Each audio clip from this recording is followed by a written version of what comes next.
at some point, the math is the math. I think we can do a better job using that information. It reinforces my belief that I have the best constituents.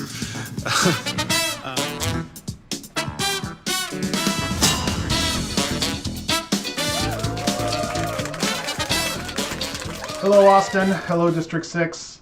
Hello, everybody who is sheltering in place, staying at home. I am once again joining you from my own home. We've been doing this Clawback show for 4 or 5 months now. This is our 20th episode, but I don't think we could have possibly imagined the conditions under which we would be continuing.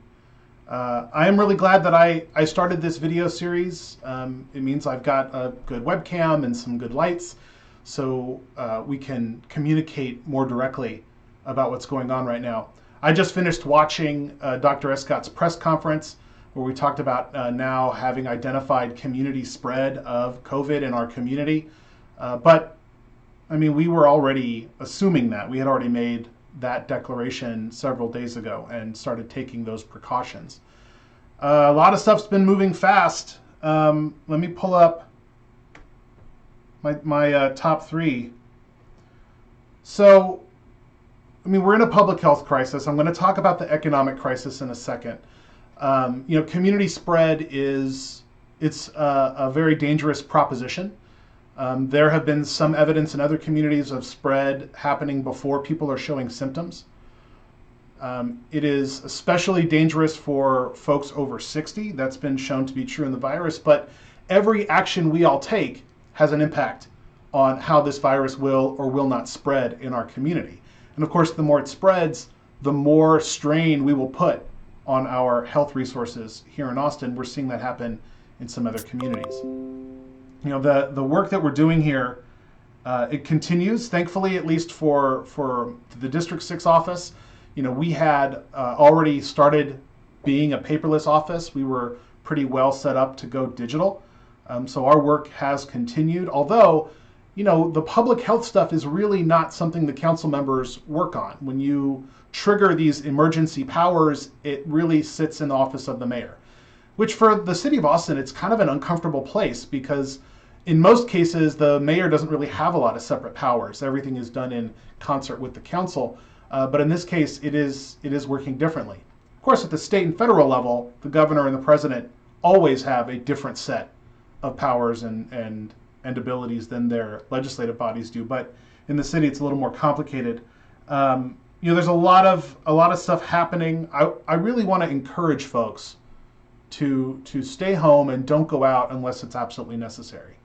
The more that we voluntarily comply, the less likely we need to enforce. And of course, the challenge with enforcement is it puts our public safety professionals in harm's way. There's no need for that. If you have the ability to stay home, you should.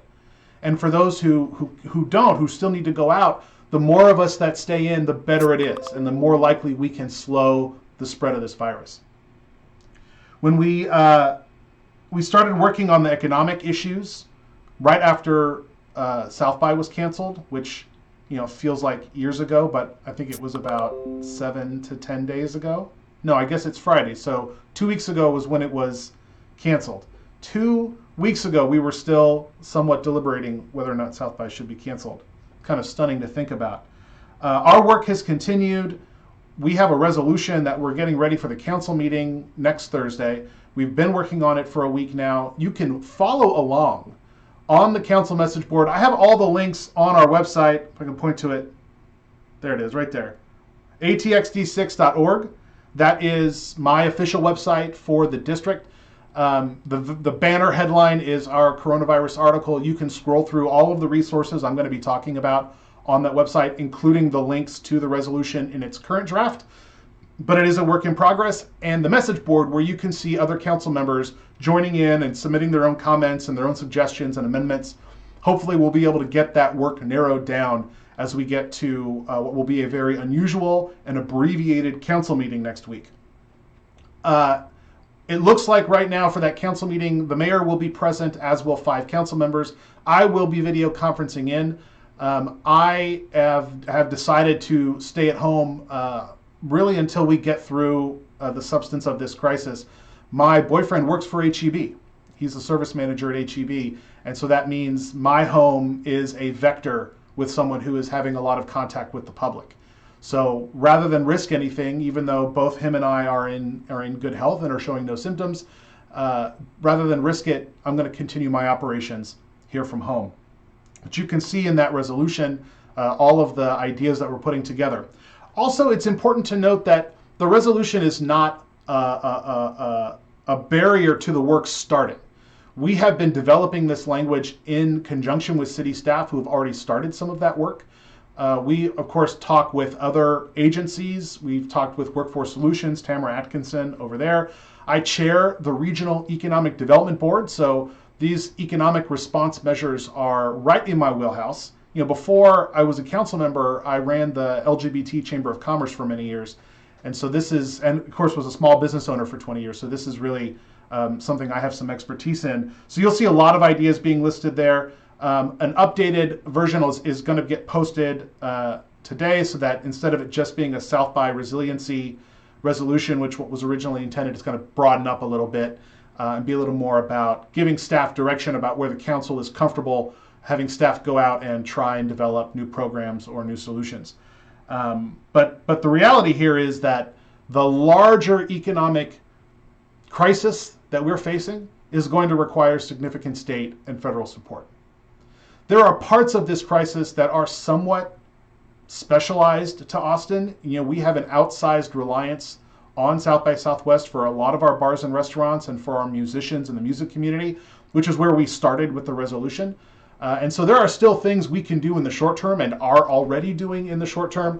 Go to that website again, atxd6.org, and you can see all of the programs as we continually update that webpage as it links to the city site and the county sites and all the other resources as we start to compile them.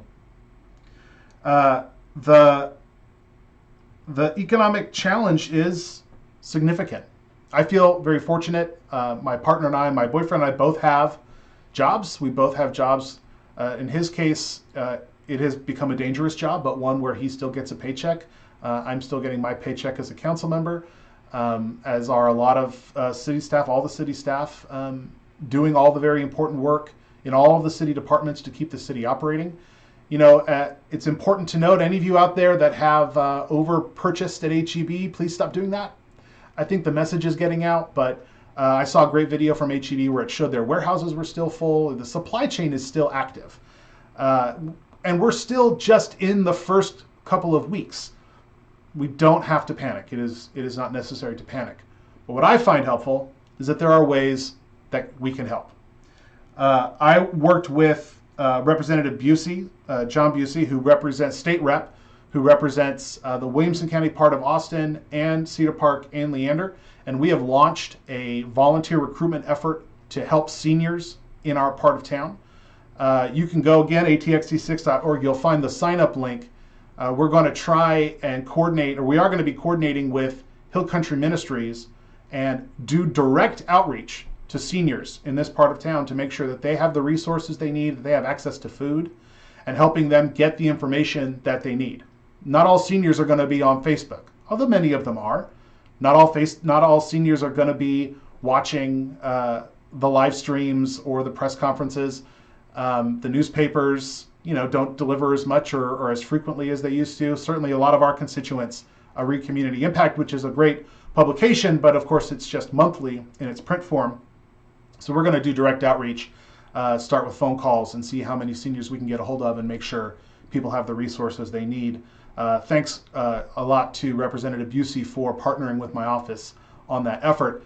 His office will cover all the Cedar Park and Leander areas as well. And as we start to see how this process evolves, we're going to explore expanding it in partnership with our other representatives that cover District 6, Representatives Goodwin and Israel. Hopefully we'll be able to roll these programs out in some rapid succession. This is just a very, very crazy time. I'm going to make those titles go away. There they go.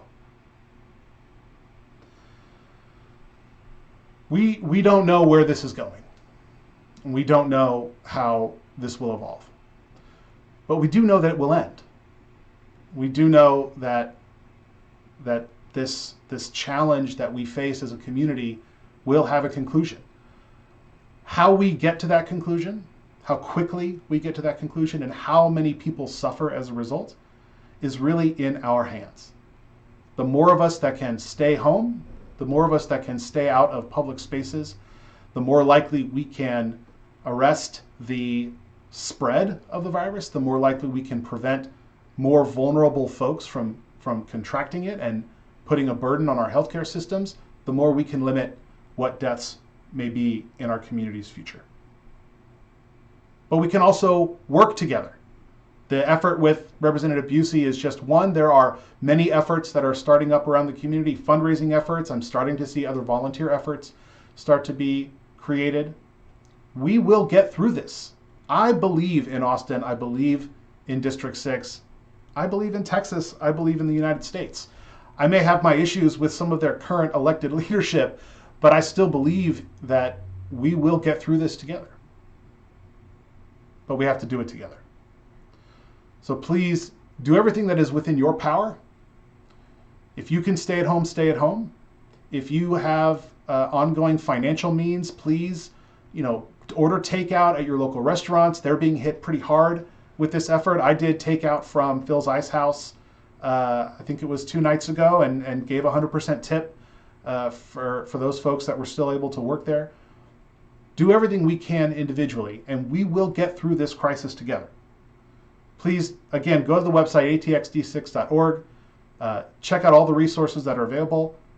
Talk to others that you can reach to make sure that they're getting the resources that they need, and communicate with my office as we get through this unprecedented and unimaginable crisis together. Thank you, District 6. I'm going to go to my end credits. It feels a little odd, honestly. I created this with a kind of an upbeat mode in the music, but I still believe we can stay there. We can stay upbeat. We can still believe that we are going to get through this together. And I believe all of you will work with my office to do it. Thanks, everybody. Thanks for watching. Stay tuned. We're going to be putting out more content. Follow my Facebook. I'm going to post this video onto YouTube and Twitter. You can be able to share it. Please share it on Facebook. And again, go to that website, atxd6.org. You can find all the resources we have collected. Stay safe, everybody.